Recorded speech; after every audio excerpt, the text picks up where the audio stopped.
with two raging intellectuals. Live on YouTube and Twitch. Exposing the predator class with Brock and Agent X. Streaming live in 5, 4, 3, 2, 1.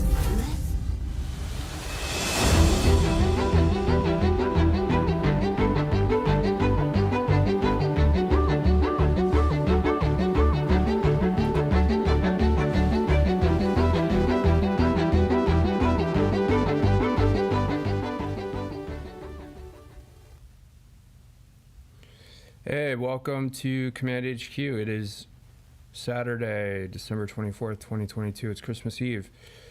So I've got some more pictures of SBF flying back to San Francisco. Agent X, I know that you're really keen to talk about some of these issues. Yeah, I think the more information we get and the more we gather facts and the more we see not just what's happening in court but these paparazzi photos and stuff, the more we're learning or the more evidence we're gathering, the more we're learning that this is a sham, this is all fake. Something else is going on.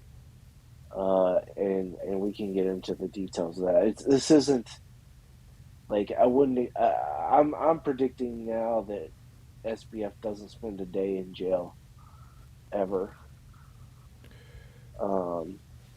It's just this case is just ridiculous at this point.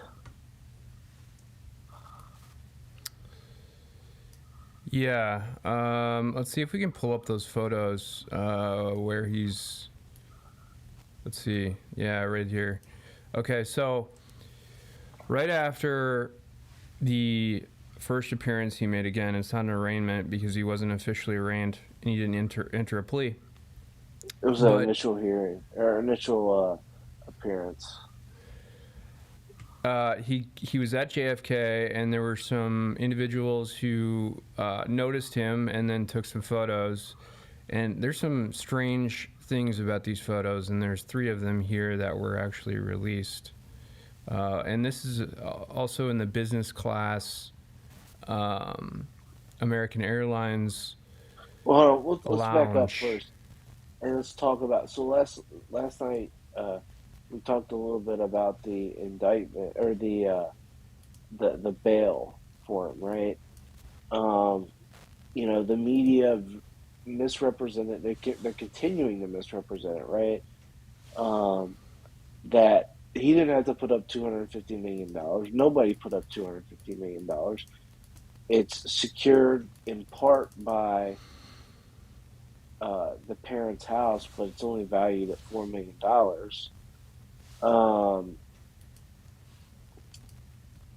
They could have said a gazillion dollars, right? It doesn't matter.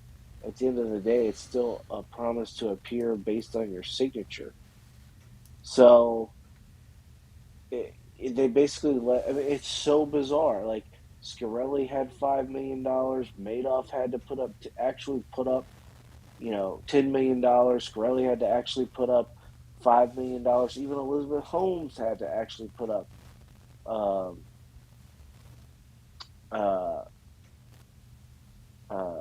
Mm-hmm. So the fact that he was just let free to begin with is makes you. It kind of opens your eyes to say maybe something else is going on here. And the more we learn, the more I think that's the case. Elizabeth Holmes is a great comparison, by the way. Not to compare cases against each other because every case is unique. However,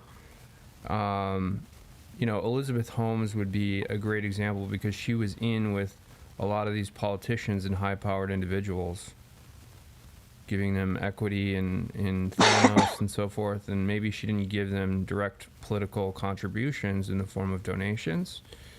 The fact that she was given, even a $500,000 bond, which is a hefty bond that you have to fully come up with, is serious and means that she's got skin in the game. Here, SBF himself, Sam Bankman-Fried, does not have any skin in the game whatsoever.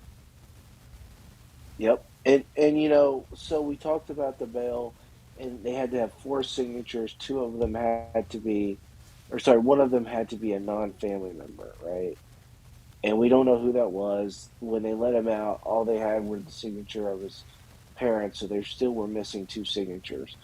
But remember the video we played yesterday of Dan Abrams, the judge, the cases before Judge Ronnie Abrams in the Southern District, and she has recused herself now. But it's Ronnie Abrams is Dan Abrams' sister. But Dan Abrams was reporting, was it a couple days ago on SBF, and the piece was specifically attacking his parents, right? And basically urging that his parents be prosecuted too, because his dad actually was responsible for a lot of the initial fundraising for FTX. He worked at FTX for a year. He was in and out of the offices. He was constantly doing work for FTX. I think he was also connected to Alameda too. His mother started a Democrat Party. It wasn't a PAC, but it was like a group, right? It was some type of organization that focused on fundraising and specific outreach for Democrats. So basically, in essence, what it was it's a way to funnel money to Democrats, and we know in Democratic campaigns. So we know that likely a lot of the money was getting funneled through his mother, from FTX through his mother to these Democratic politicians, so he could get in their good graces. And remember, something else is weird about these legal proceedings. Well, I could touch on that later, but sticking on his parents. So one interesting thing about his parents, they were actually heavily involved with FTX. And probably the mother was worse in that she was acting as kind of a conduit to get money to these Democratic politicians. And they were I don't know if you've seen the pictures in the Daily Mail article, but they had pictures of them inside the Bahamas condo while SBF was in jail there. So anyways, so he's got two parents very heavily involved in this. We think that they were involved in real estate purchases. Didn't they? There was like a $100 million property that was bought, and SBF claimed that it was for the company's employees, executives to live in, but his parents actually had the deeds, and I think his dad has all the deeds to the FTX properties that they bought, and he claims he's been trying to give them back for months. It's all bullshit. They're both involved. But Dan Abrams made a very good case as to why the parents should be charged, right? I'm playing the video right now. But we know for a fact now, like the U.S. Attorney's Office has tipped its hand. The parents will never be charged. We know that. And you know why we know that? Because they secured his bond. They secured SBF's bond. That's a great point. I didn't think of they're that. the two signatories. So if the U.S. Attorney's Office had any inkling at all that it was going to charge his parents, they would have never let them co-sign or secure the bond for SBF. Right. If they had any inkling whatsoever. So we know now that these two scumbag parents are getting away scot-free. Like the U.S. Attorney's Office has tipped its hand. We know that these scumbag parents are getting away scot-free. But when now, yep, there you go. But now we also have so we have this bail hearing. Everything's fishy, right? We know his parents aren't going to be charged. The media lies, says it's the largest bond in history. It's bullshit. It's a signature bond. They let him go on his signature. He didn't have to put any money up. It's only secured by his parents' house, and it's not even yet secured by his parents' house. They have to do that by January 12th.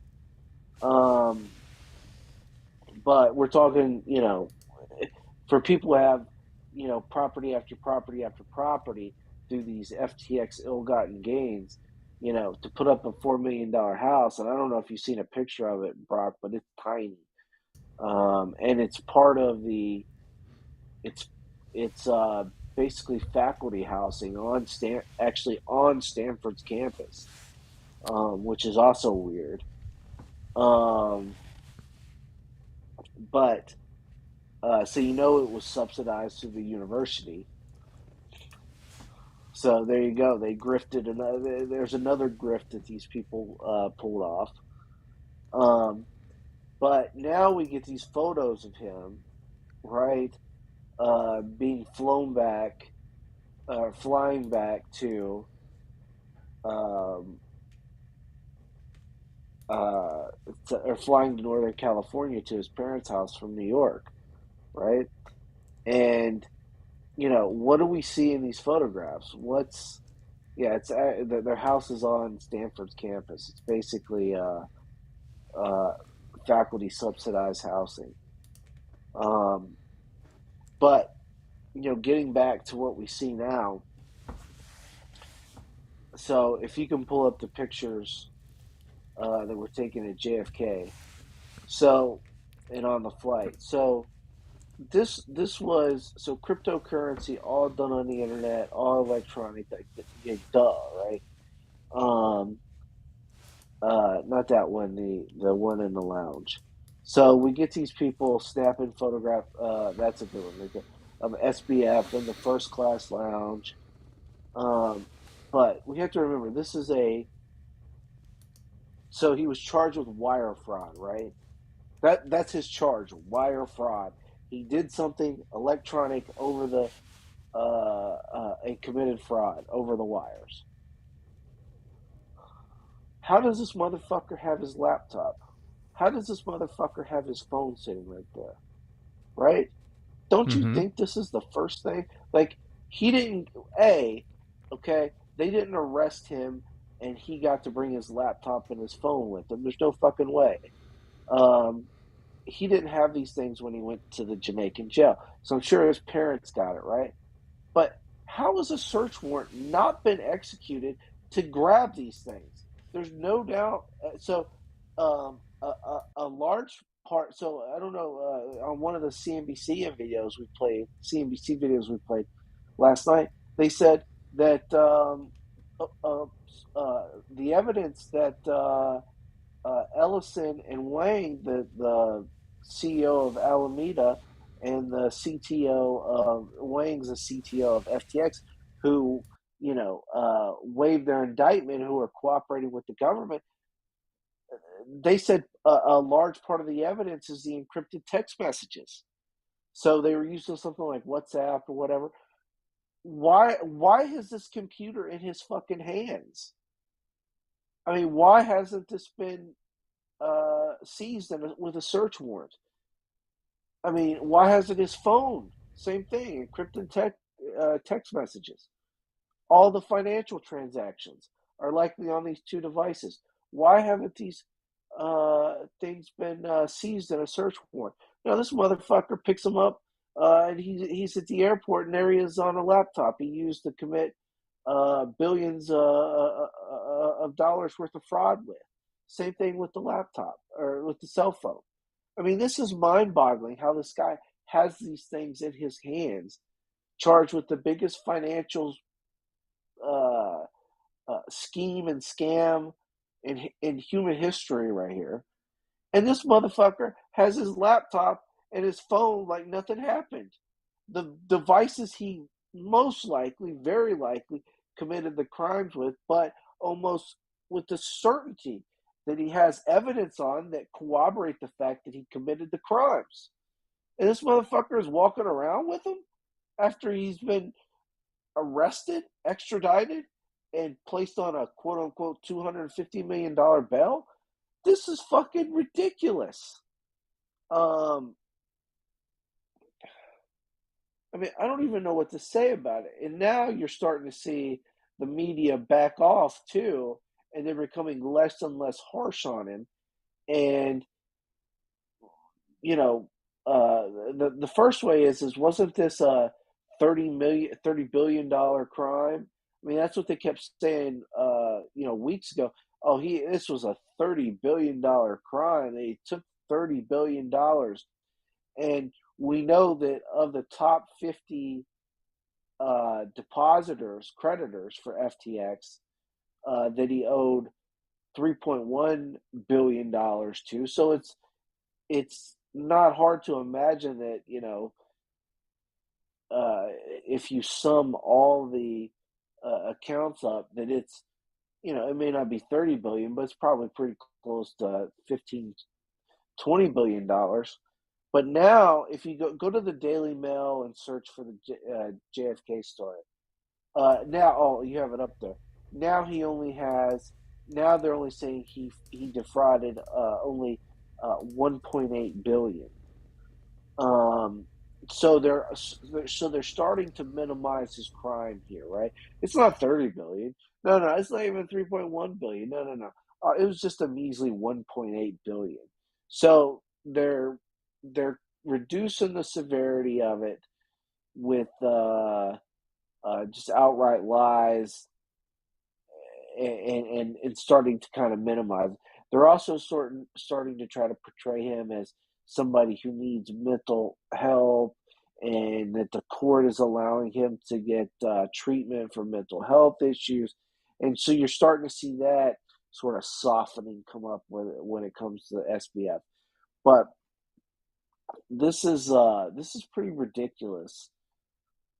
The fact that this man is walking around with the laptop and the cell phone, the fact that he got bail, the fact that his parents are deeply, deeply involved in this, and now we know they're not going to get charged at all because they were secured this motherfucker's bond. The fact that he was flown back so quickly from the Bahamas, the fact that he was arrested one day before he was scheduled to give 2 days of testimony before Congress, and speculation was he was going to blow the whistle on a lot of fucking people. You know what this reeks of, Brock? It's not just government. It's not just a two-tiered system of justice, right? One for, there's really a three-tiered system of justice, right? There's the justice system for the people who are connected, which is either slaps on the wrist or on the wrist, or basically we bury this and conceal it and don't do anything. Then you have the justice system for everybody else, which is nothing but we're going to break you and basically financially ruin you, right? And you're not going to get favorable treatment by of actually getting a signature bond when you stole billions of dollars. No, it's awful. And then you have the judicial system that we know a lot of people who got ensnared in is the justice system. The class of people that they use the justice system to retaliate against. But that's an aside, right? That's a whole nother discussion. But there's something going on here, right? So they snapped him up real quick. They pulled all these dirty shenanigans, and they snapped him up the day before he was going to give 2 days of congressional testimony, right? He was said to have, or they said he was going to blow the whistle. That was kind of the speculation. They throw him in jail, and once they get him back here, right, they give him this sweetheart bail package when he should be rotting over at the Metropolitan correction or detention facility. They give him a sweetheart deal. They don't execute any search warrants on his electronic devices. We now know that. So what are they doing now? Well, it's obvious, right? This is a sham case, and right now, they're placating him because they don't want him to blow the whistle. I mean, don't you want him to raise blow you the raise whistle. so They're many interesting points there, Agent X, and one of which is that, why didn't Maxine Waters and whoever else was the ranking member of the Senate Banking Committee delay those hearings, knowing that there was an indictment coming down and they were extraditing SBF to the United States so that they could. Well, they didn't know that there was an indictment, right? Because those indictments are sealed. But they knew the day before that he wasn't going to be there. So why didn't they just postpone those hearings? I think they knew. I think someone knew. I mean, that's how these things work.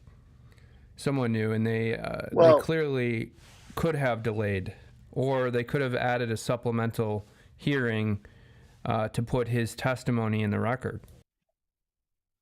Right, and they made that whole hearing basically nobody watched it because he wasn't there, and oh man, it's the fact that they arrested him the day before he was going to give congressional testimony, and that would have been so favorable for the prosecution too.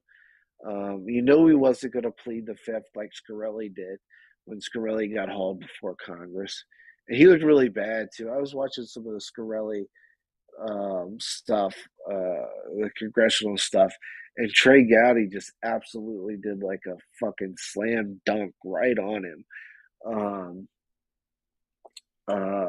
But, the fact that he was going to testify and that could have been so beneficial for the prosecution. The fact that they arrested him the day before makes me think that they don't want him talking anymore and that he's going to blow the whistle. And that's all but confirmed now with this sweetheart deal, right? So if they'd have thrown him in the Metropolitan Detention Facility and basically remanded him without bail, well, guess what? He and his attorneys are going to start singing and calling people out and blowing the whistle, right? By, basically letting him off scot-free. They're now placating him and making him happy so he doesn't blow the whistle. It's got to be what they're doing. I guarantee you, man, I don't think he's going to spend a day in jail ever. I'm going to have to support your prediction here because if anything, SBF is going to get the lightest sentence in the history of financial fraud. Yeah, there is another sort of line of thinking here too, is that which we don't really have any evidence of, and not everything supports this theory like the other theory that they're placating him. But another theory is that, he has information. He has information about an even bigger fish. And maybe they're placating him not so he doesn't blow the whistle, but they're placating him to kind of get him to sing on someone else. Here's another fish. I don't know who would be the bigger fish, but I mean, you raised Skybridge Capital, Anthony Scaramucci, Kevin O'Leary, Mr. Wonderful, all these other bailouts he did, like BlockFi and whatever other ones he did, and any of the other tokens. I think maybe they're going after some of these altcoins, some of the tokens that they helped finance, because these things are houses of cards, all of them. So maybe they're going after something like that, or maybe they're going after the core of regulating the crypto industry by kind of trying to clean up as much as they can right now. Could be. And here's the other weird thing in the theory that I've heard is that It's like really weird that SBF headquartered FTX in the Bahamas, because the Bahamas actually, as I understand, has a stricter regime for regulating crypto, and they have a full extradition agreement with the United States, obviously, as we've just seen. And all their banks report to the IRS here in the United States. Not a favorable country if you want to set up, sort of a segregated banking system for crypto regulation and so forth. Why not choose like the Cook Islands or St. Kitts or, I don't know, somewhere in South Well, America? it's interesting. And this is Uh, also too. I I just lost want to my. add to this quickly. Why is it that all these Democratic donors have a bunch of property in the Bahamas? Jeffrey Epstein, and now we have some shady deals with SBF and his parents having hundreds of millions of dollars of property in the Bahamas. Like, what is this all about? Were you building sort of this picture that they had all this property for some other sort of illicit reason? I mean, it is weird, right? But all this kind of lends to the theory that he is a basically for lack of a better word, but he's not. He's a crisis actor, right? He's really just a government plant. It really feels like he's a government plant. Because to be honest, I'd never really heard of this guy before all this. I know that there's lots of interviews and he's kind of a famous guy, but he wasn't. It's not like this guy was a household name. He wasn't a household name like Zuckerberg was, or Elon Musk is, um, or even Jack Dorsey. I mean, people kind of knew who Jack Dorsey was, but I he could very well be just a CIA plant going back to our overarching theory is that they're trying to collapse the economy. I mean, if they really wanted to show people and sort of restore our faith in crypto, right? They'd be throwing the fucking book at this guy.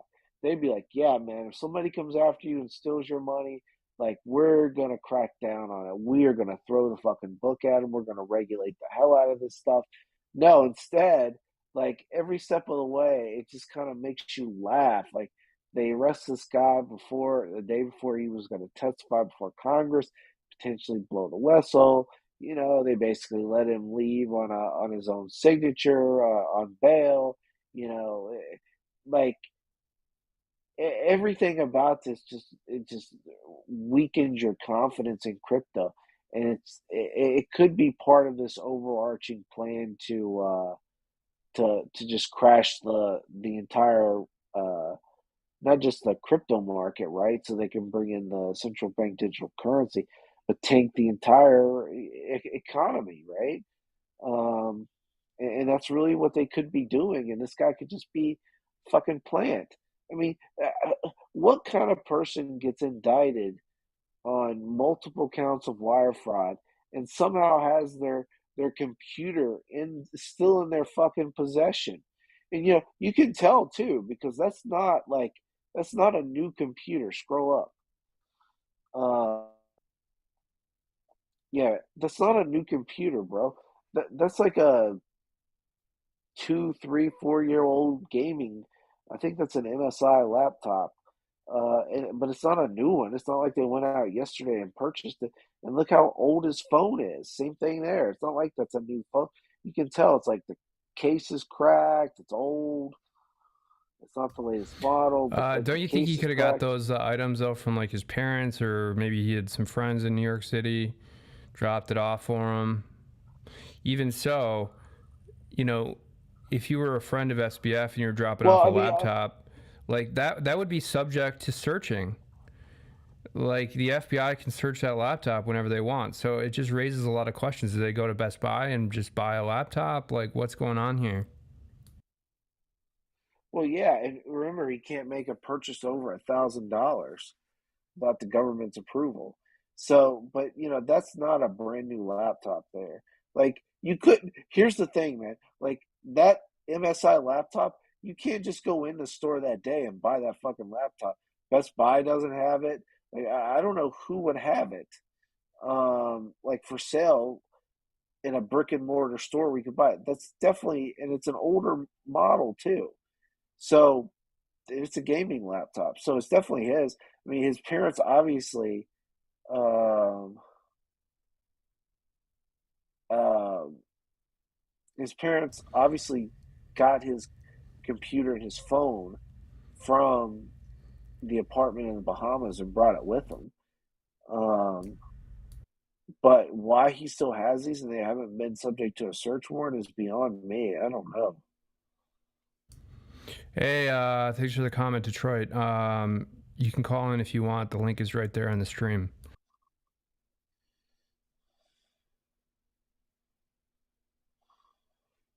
Yeah, I mean, his parents could have dropped it off, but this seems odd. It probably was like his cache of laptops or something that,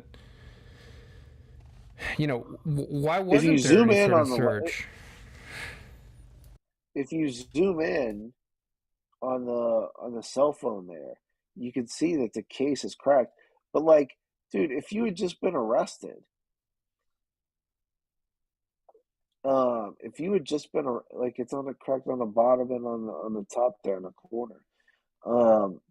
But if you had just been arrested, like, and for in the Bahamas and extradited back, like if you're traveling with your parents, why the fuck do you have a cell phone on you to begin with, right?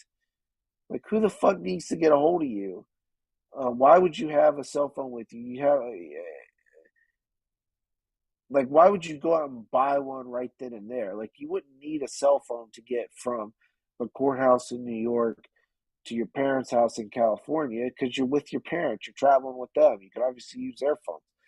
Like, they didn't go out and just buy this phone as soon as you know, between when he walked out of the courthouse and when he got on his flight. There's no fucking way.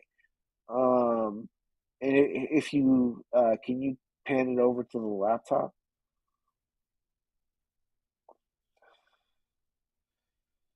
Yeah, like you can't go into, like, look how dirty that arm, that palm rest is right there on the laptop. That ain't no new laptop, and you can't even buy this in a brick and mortar store. You got to order it online. This brand. You're right. You're right. Or that's Dude, still the. I'm a fuck. You're like an ape detective, man. Or that's like the. I'm an ape detective, bro. Or that's the plastic, sort of like, you know, film that comes on all this stuff. Detroit, Sig, you're calling in. All right, hold on. Hey, Detroit, what's going on? Bro. Hey, you're live.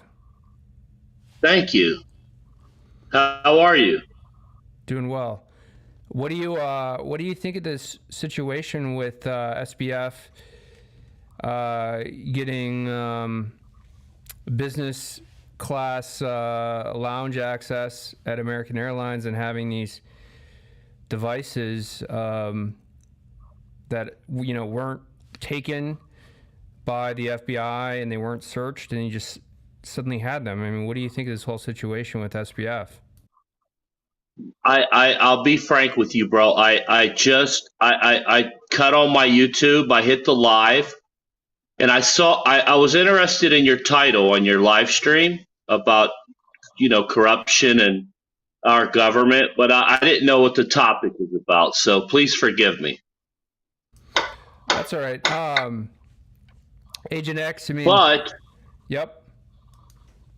Saying that, bro, I don't know how old you are. I'm a little bit older than you are, okay? And I have realized, bro, that us as Americans are extremely gullible. Yeah, and absolutely. We don't have a rebuttal, bro, against anything that we get fed by our politicians and our media. So all we can do is respond. We have no rebuttal about anything. No, that's an excellent point. And if you apply it to this situation with SBF, I mean, we're being fed something, and the only, sort of route or avenue that we have is to respond to it. I mean, can we question it? And that's what we're doing here. But most of the time, people don't even have that. I mean, they just accept it as truth. And especially when it comes to so many, in this case, retail crypto traders who are wiped out by SBF, who are taking to Twitter and social media to, criticize SBF and criticize the system. This might be one of their first experiences with maybe the federal court system and how corrupt it is, and how these deals are so corrupt for SBF versus, other individuals, like January 6th protesters, or even Elizabeth Holmes. I mean, Elizabeth Holmes just got hit with like a hardcore sentence, and she's pregnant. But I think you raise a good point here. Well, here's the thing. This is as big, if not bigger, than the Bernie Madoff scandal. Remember him? Remember Bernard Madoff? His was like 50. Remember, just right after the financial crisis, when everybody wanted to cash in their stocks, and they were fleeing. They were the Leafs that were getting shooken out, and everybody all of a sudden wanted their cash. And the Ponzi, bro, and it was like $50 billion total when it ended up, right? And yet, I don't think this isn't getting the same publicity. It's almost like it's normal now, isn't it? It's almost like, you're just a bunch of suckers. You know what I mean? Because when you create something, bro, out of thin air, right, and you manipulate it so much, right? When you pump up AMC stock, bro, who's been bankrupt and liquidating everything and isn't worth a penny, and you take that share price up to $45, I mean, where's the fundamentals in any market, bro, when that stuff happens? And that's the thing. There are no fundamentals, bro. There is no inflation, dude. You know who creates inflation? Large cap companies, bro. Right? Procter & Gamble creates inflation. Home Depot creates inflation. Lowe's, Kroger, Costco. Bro, Kroger is the largest grocery chain in America. They dictate how much one apple costs in the United States. Nobody else, right? And when an apple costs more than a cheeseburger, there's a situation going on in America. I think you raised some great points, Detroit. I mean, Agent X, what do you think about that in comparative? Look at the margins, dude. Look at the margins on these items that we purchase as Americans, bro. We're talking about a pen that's worth maybe 5 cents to produce, packaged, and we're paying $1.25 for it at a dollar store at the very least, right? But they go up for 10, 15, 20, 50, $100, right? And so what's an item really worth, right? Who really creates inflation, bro? All these large cap companies, they're not losing any money. Lowe's isn't losing money, dude. Home Depot isn't losing money, right? And they're just creating more capital. It's interesting that the Fed has been for years now. It's been basically saying that it can't get inflation to 2% where it wants to be, and inflation pretty much runs flat. And it's exactly what you're saying. It's these large cap companies that say, "Oh, we have to increase our prices." Arbitrary. It's essentially an arbitrary decision to raise prices. They're maximizing their margins, or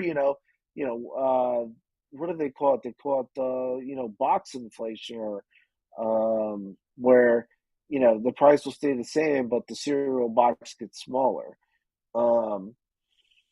But you're right. It's these large cap companies creating inflation, and they create it through not only raising raising the prices arbitrarily, but by creating this fake demand. I think it was interesting. This year there wasn't really that gotta have gadget like there is almost every year. Like last year, it was the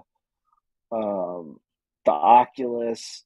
It's always something every year, the new Apple Watch or whatever. But this year there really wasn't, and I think that they're really preparing to crash this economy, and they're probably going to do it in fairly short order because they want to get into the war with Russia.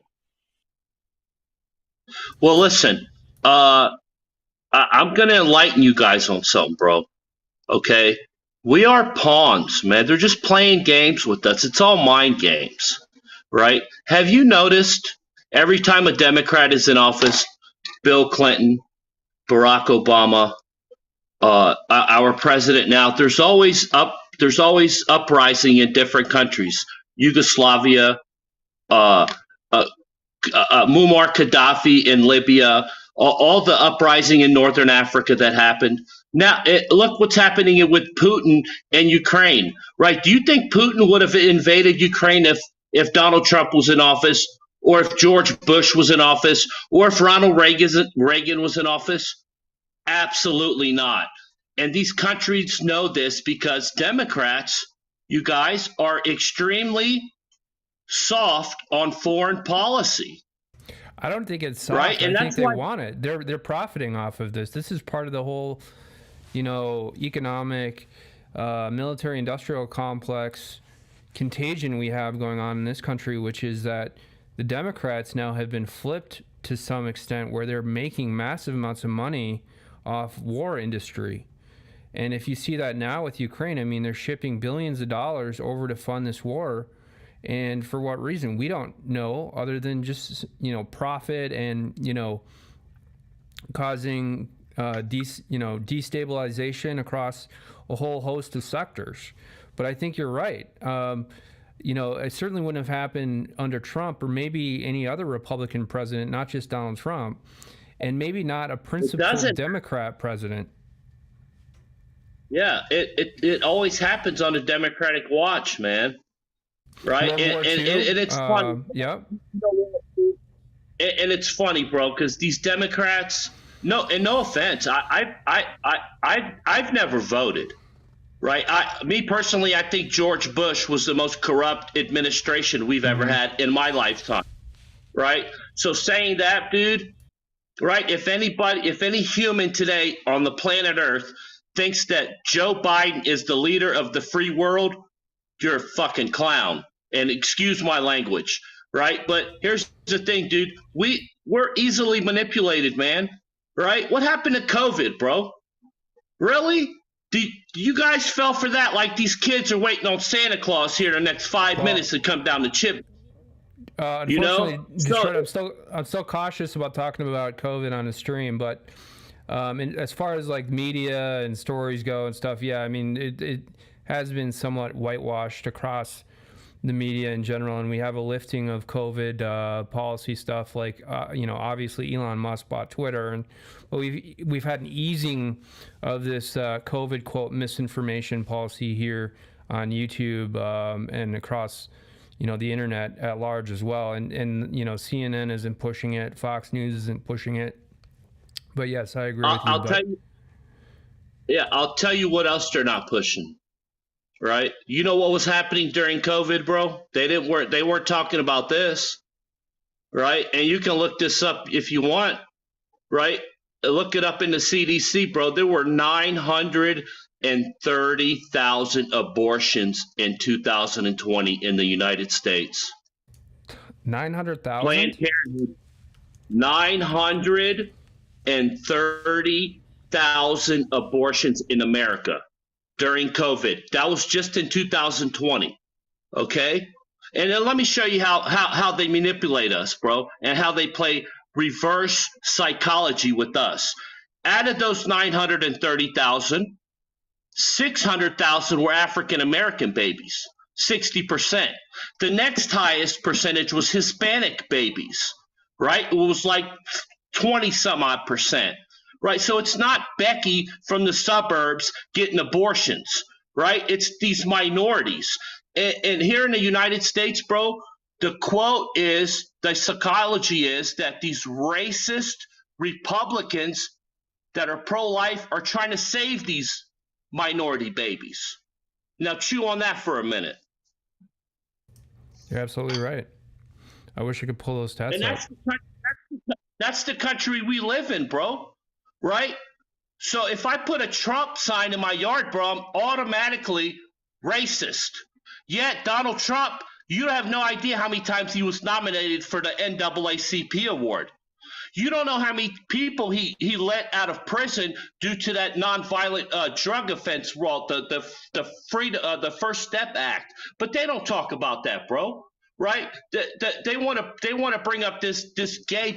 Whoops. They want to bring up this gay back, bro. We just released an arms dealer, bro, and not just any arms dealer, arms dealer to all the whole planet. Right, for a homosexual well, I'm not going to call her a drug addict, but a homosexual pot smoker. Right? Do you believe that transaction? Do you actually believe that happened? Shame on us. I think his name was Kaput or whatever. Have you seen his interview with the Russian news station? I have not. His name is. Yeah, he does it partly in English, actually. But, he spent, like 15 years in prison here in the United States. And he talks about the economy, and he talks about the disaster that this country has become. And if anybody is a Donald Trump Republican, it's that guy, Victor Bout, I think is his name. Boot. Victor Boot. But yeah, I mean, listen, I should pull up. Yep. Thank you for having me on your platform. I really appreciate you letting me vent on here, bro, because I'll be frank, dude. Post-COVID, our country has changed. We are more segregated. We are more separated than we've ever been before. And these politicians in the media have everything to do with it, bro. They are the ones to blame. They came in, they lit a fire, and they left, bro. And they're letting us sort it out by killing each other. Yeah, you're right. 1,100 homicides in Chicago in 2021, but nobody talks about that, dude. Where's Jesse Jackson at? Where's Oprah? Where's Michael Jordan? Where's Barack and Michelle Obama at? Right? Where are all these African American big cultural leaders, but they're protesting some cop that shot an African American in a different city, right? Where's Jesse Jackson at in Chicago when there's 1,100 homicides? Can't find him. It's only going to get worse too with all the immigrants coming in. I mean, do you think this is by design? I listen. All these immigrants that are coming here, bro, they come here for a better life. They come here, they want to work, bro. These immigrants are not liberals. They don't believe in These Muslims do not play any games like our watered down Christianity religion that we just watered down with their homosexual tendencies. These Muslims do not play games with their religion, bro. They're serious about it, and they're extremely conservative. Right? All the 7 continents on our planet, bro, we are the most liberal. Hands down. The most liberal. I mean, I think you're raising some good points here, but I was thinking more about the Mexican border with the Latin Americans or the Hispanics coming up to Chicago, which is a major hub for the Hispanic community coming up from the Mexican border. But you're absolutely right about the Muslims coming into this country where they're a little more conservative and they're hardworking. All immigrants are hardworking. Don't get me wrong, but I'm saying that it's a tragic and it's a sad situation to put so much strain on a system that's already broken in Chicago. And with all these with all this crime, violent crime in Chicago right now, where is Michael Jordan? Where is Barack Obama? Where is Jesse Jackson? Where are the civil rights leaders? Not just black civil rights leaders. Bro, you can't be on the other side, bro. This is a one-sided. Racism is only white and black. It's not the rest of the planet and black. It's just a white problem, bro. Right? Because you can't call a black man a racist, because that's racist. Right? It's a two-way street, bro, because it's never going to end. They keep bringing it up, right? So prior to this next election, they're going to keep showing another cop strangling somebody, and they're going to keep reiterating, I can't breathe. I can't breathe. I can't breathe, right? And what's that going to do? Spark up more emotions. We're going to get more rioting. The Democrats are known for doing this, bro. And it first started with unions. Right, and like in this area in Chicago and Detroit with the Fords and General Motors, when they started creating these unions, and people would stop going to work and burn down the plants, and that's how this is how democracy started, like that, bro. Like it's always like there's always an issue come election time with tensions. There's always tensions revolving with Democrats, right? And I'll tell you, it started in the late 60s. Lyndon Baines Johnson. It started with the 1967 Welfare Reform Act, right? Well, that allowed women to have children and just sit at home, bro. Right? And they took that system in urban America and they ran with it, right? And now today's urbanite women, they don't have children to raise families, right? They have children for a government check, for a government assistant, for government subsidies. Nothing more, nothing less.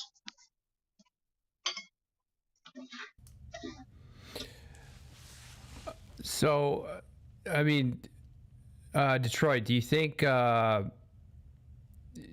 this is all by design? Like you raised an interesting point too about the Welfare Act, Lyndon Johnson's trademark legislation. I mean, would you trace the fundamental destruction of the American family to some of that legislation that was passed? No, that right there, okay? If you look in the quote-unquote North, in the 20s, the 30s, the 40s, the 50s, in larger cities like Chicago, Detroit, Philly, New York, African Americans were thriving. They were thriving in the big three at General Motors, Ford, right? They were thriving, bro, right? And they were family oriented back then, right? And it all happened right after that. That took essentially what that did, right? And you know, there's a stigma about black women that they don't know who their baby daddy is, or well, that's kind of why that really happened, dude. Right? Our government is giving women an incentive to have children, bro. Not just one, but multiple children living in terrible means, right? We're talking about women that can't take care of themselves that decide to have a child, right? Why would a woman in modern day America today living in the projects, living under Section 8, right? Living under subsidies, why would you want to bring another person onto this planet? Does that make sense? Yeah, no, those are good points, Detroit. I think, what about all the drugs coming in too? And what about like you say there's a stigma against black women. There's really not. I think what they've tried to do, at least position the media to make it a stigma against black men. And then they've imported all these drugs into this country. Fentanyl is now just, seeping through the border. and we have a huge epidemic, particularly in these big cities, whether it's Detroit or Chicago, New York City or LA, wherever, Miami. But I mean, do you think that that's also collaterally, part of this? The destruction of the American family? Here, I'll tell you about the fentanyl situation.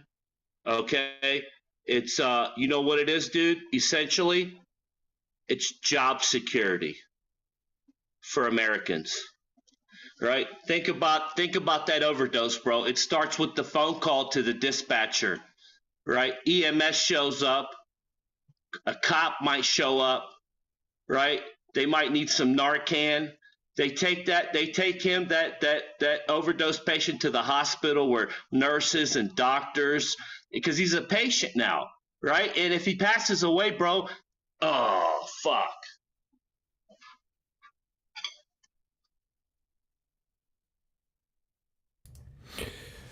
Well, we're talking about the economy. I think you raise another good point about the fact that there's been government funding for all aspects of this addiction process, whether that's EMS showing up, the hospital. They get direct funding, whether that's through Medicare or whatever else, whatever Obamacare level program. All of these people are making banks, and who is making the most money out of this? It's the HMOs. It's really, the boards of these hospitals, the doctors on those boards that are the head honchos making millions of dollars, hundreds of thousands of dollars. And every time someone comes in for an overdose, they're making a couple $1,000s. And, they make a big thing about like the homeless coming in constantly to the emergency room, but like, how much does that add up? And then they've made it impossible to get rid of the problem because, obviously if someone is in need of medical care, you need to treat them, which of course is important in a civilized society like this one. But when it comes to drugs and it comes to the flow of fentanyl and the crack cocaine epidemic in Chicago, I mean, it's repeat, and there's so much funding. And why are we funding every single aspect of this drug problem? The same thing can be said about the criminal justice system. Everything is funded. That's why you see these Black Lives Matter protesters constantly talk about defunding the police. But it looks like we've lost you, Detroit, but thank you for calling in. Appreciate the call. Agent X, it looks like we're back if you're still here. If you want to finish up on the SBF situation here.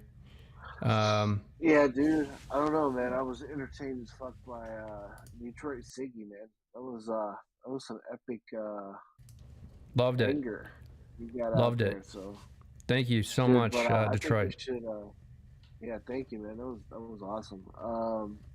Yeah, I think, dude, I gotta hit the sack, so I think we should shut it down. Hey, I hope you feel a little bit better. Are you feeling a little bit better today over yesterday?